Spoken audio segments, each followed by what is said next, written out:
Hello viewers, আজ বলবো 22শে মে 2025 সালের গুরুত্বপূর্ণ কয়েকটি কারেন্ট অ্যাফেয়ার্স, যেগুলো বিভিন্ন চাকরির পরীক্ষায় আসে বা আসতে পারে।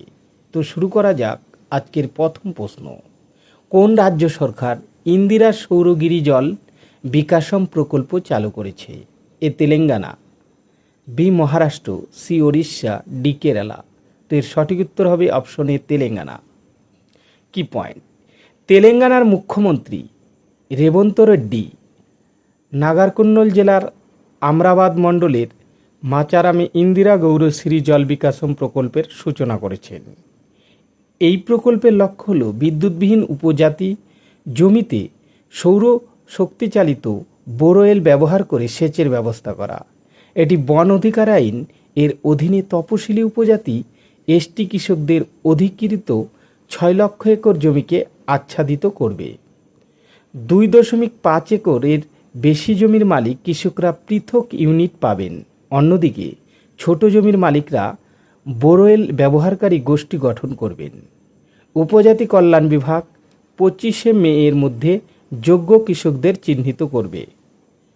চলে যাব আমরা নেক্সট কোশ্চেন: কোন আইন সংশোধন করে overseas citizenship of India scheme চালু করা হয়েছিল? এ বিদেশ আইন 1946, বি নাগরিকত্ব আইন 1955, সি অভিবাসন আইন 1983, ডি উপরের কোনোটি নয়। তো এর সঠিক উত্তর হবে অপশন বি নাগরিকত্ব আইন 1955। কি পয়েন্ট: কেন্দ্রীয় স্বরাষ্ট্রমন্ত্রী এবং সহযোগিতা মন্ত্রী সম্প্রতি নয়াদিল্লিতে নতুন overseas citizen of India portal চালু করেছেন। 1950 সালের নাগরিকত্ব আইন সংশোধন করে 2005 সালের আগস্টে overseas citizenship of India scheme চালু করা হয়েছিল। একজন বিদেশি নাগরিক যদি 26শে জানুয়ারি 1950 তারিখে বা তারপরে ভারতীয় নাগরিক হন অথবা সেই তারিখে ভারতীয় নাগরিক হওয়ার যোগ্য হন, তাহলে তিনি ওসিসিআইয়ের জন্য আবেদন করতে পারেন। যাদের পূর্বপুরুষরা 15ই আগস্ট 1947 সালের পরে ভারতের অংশ হয়ে ওঠা কোনো অঞ্চলের বাসিন্দা ছিলেন, তাদের জন্য ওসিআই মর্যাদা উন্মুক্ত। চলে যাব আমরা নেক্সট কোশ্চেন: উদান্তি সীতানদী ব্যাঘ্র সংরক্ষণাগার কোন রাজ্যে অবস্থিত? Option A Karnataka, B Gujarat, C Chhattisgarh, D Madhya Pradesh. তো এর সঠিক উত্তর হবে অপশন সি ছত্তিশগড়। কি পয়েন্ট: ছত্তিশগড়ের উদান্তি সীতানদী টাইগার রিজার্ভ থেকে সাম্প্রতিক ক্যামেরা ট্র্যাপ ছবিতে দেখা যাচ্ছে যে বন্যপ্রাণীর কার্যকলাপ বৃদ্ধি পেয়েছে, যেখানে মাংসাশী, তৃণভোজী এবং সর্বভুক প্রাণীরা বনের ব্যাপক ব্যবহার করেছে। ইউএসটিআর ছত্তিশগড়ের সীতানদী এবং উদান্তি বন্যপ্রাণী অভয়ারণ্যগুলিকে একত্রিত করে তৈরি হয়েছিল। এই রিজার্ভের প্রধান নদী হল মহানদী, যার সাথে উদান্তি, সীতানদী, ইন্দ্রবন এবং পাইরি নদীগুলি উপনদী হিসাবে রয়েছে। রিজার্ভটি কাঙ্কের এবং উত্তর কোন্ডাগাঁওয়ের বনের সাথে সংযোগ স্থাপন করে, যা বস্তারের ইন্দ্রাবতী টাইগার রিজার্ভের সাথে একটি করিডোর তৈরি করে। চলে যাব নেক্সট কোশ্চেন: কোন সংস্থা ভারতের হাই অ্যালটিটিউড প্ল্যাটফর্ম প্রোটোটাইপ একটি সৌরচালিত মনুষ্যবিহীন বিমান তৈরি করেছে? অপশন এ জাতীয় মহাকাশ গবেষণাগার, option B Bharat electronics limited, option C ভারতীয় মহাকাশ গবেষণা সংস্থা, ডি প্রতিরক্ষা গবেষণা ও উন্নয়ন সংস্থা। তো এর সঠিক উত্তর হবে অপশন এ জাতীয় মহাকাশ গবেষণাগার, নাল।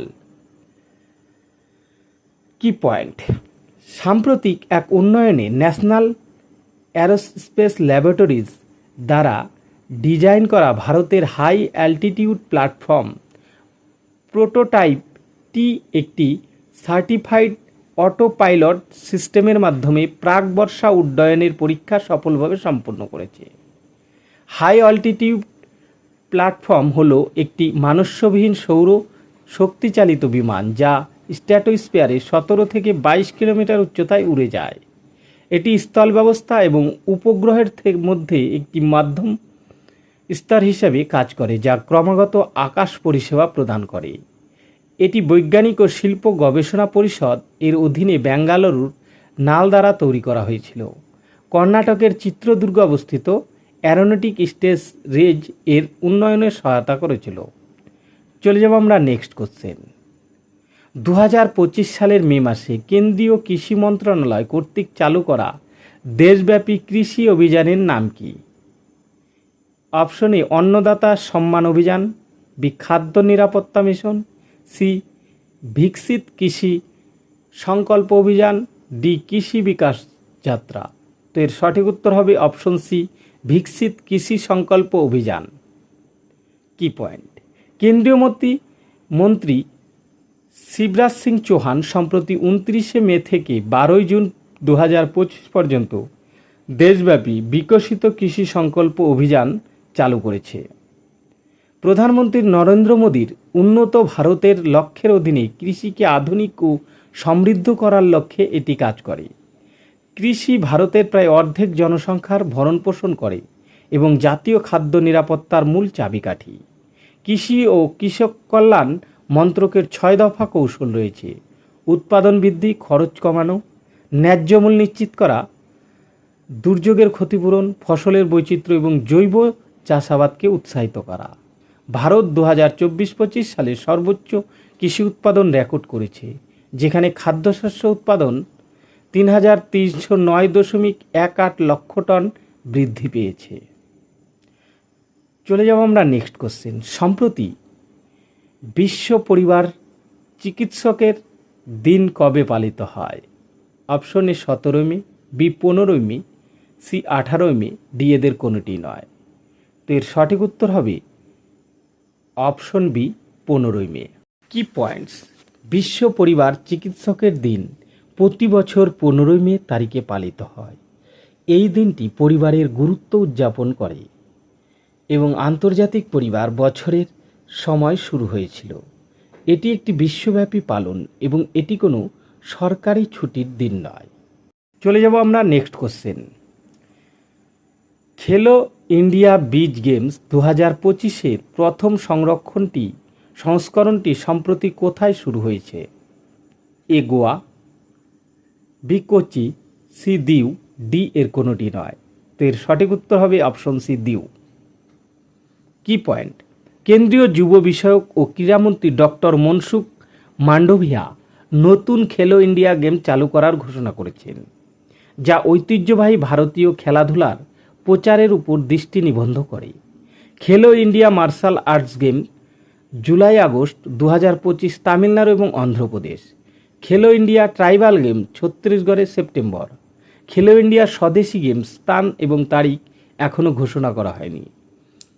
জলক্রিয়া এবং উত্তর পূর্ব গেমস মে জুন 2025। ভেন্যু হচ্ছে দমন ও দিউ। চলে যাব আমরা নেক্সট কোশ্চেন। ভারতীয় উপকূলরক্ষী বাহিনী সম্প্রতি কোথায় অপারেশন অলিভিয়া আয়োজন করেছে? Option A Assam, B Odisha, C Manipur, D এর কোনোটি নয়। তো এর সঠিক উত্তর হবে অপশন বি ওড়িশা। ভারতীয় উপকূলরক্ষী বাহিনী ইন্ডিয়ান কোস্টগার্ড দেশের সমুদ্র উপকূল এবং এর কাছাকাছি এলাকার নিরাপত্তা এবং সুরক্ষার জন্য কাজ করে। এই বাহিনী বিভিন্ন সময় বিভিন্ন অভিযান পরিচালনা করে, যার মধ্যে একটি হল অপারেশন অলিভিয়া। এই অপারেশনের মূল লক্ষ্য হল সমুদ্রের বিভিন্ন বিপদ এবং প্রাকৃতিক দুর্যোগের সময় ক্ষতিগ্রস্ত মানুষের সাহায্য করা। চলে যাব আমরা নেক্সট কোশ্চেন। সম্প্রতি কে প্রথমবারের মতো ইতালিয়ান ওপেন শিরোপা জিতেছেন? এ জ্যানিক সিনার, বি কার্লোস অলকারাজ, সি টিপল, ডি এর কোনোটি নয়। তো এর সঠিক উত্তর হবে অপশন বি কার্লোস অলকারাজ। কি পয়েন্ট? টেনিসের অন্যতম রোমাঞ্চকর প্রতিদ্বন্দ্বিতা পুনরুজ্জীবিত করে তোলা একটি বহুল প্রতীক্ষিত লড়াইয়ে কার্লোস অলকারাজ 18 মে 2025 তারিখে জ্যানিক সিনারকে 7-6, এবং 6-1 গেমে পরাজিত করে তার প্রথম ইতালীয় ওপেন শিরোপা জিতেছিলেন। এই জয় অলোক রাজের সপ্তম মাস্টার্স 1000 শিরোপা এবং ক্লেতে তার আধিপত্য আরও দৃঢ় করে। বিশেষ করে সাসপেনশন থেকে সিনার ফিরে আসার পর এই জয় সিনারের অবিশ্বাস্য 26 ম্যাচ জয়ের ধারাও অবসান ঘটায়। চলে যাব আমরা নেক্সট কোশ্চেন। সম্প্রতি ভারতের সামুদ্রিক খাবার রপ্তানিতে কত শতাংশ বৃদ্ধি পেয়েছে? এ 16.40%, বি 12.68%, সি 17.81%, ডি এর কোনোটি নয়। তো এর সঠিক উত্তর হবে অপশন সি 17.81%।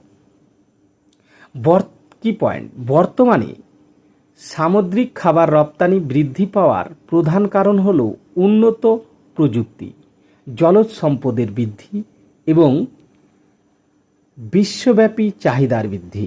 সরকারও বিভিন্ন পদক্ষেপ গ্রহণ করেছে, যেমন রপ্তানি, জলজ সম্পদ ব্যবস্থাপনার উন্নতি এবং আন্তর্জাতিক বাজারে সামুদ্রিক খাবারের প্রচার। তো বন্ধুরা, ভিডিওটি কেমন লাগলো? যদি ভালো লেগে থাকে লাইক, শেয়ার ও কমেন্ট করতে ভুলবেন না। আর এই চ্যানেলে যারা নতুন, চ্যানেলটি সাবস্ক্রাইব করে সঙ্গে থাকবে। ধন্যবাদ সবাইকে। আজকের মতো এ পর্যন্তই।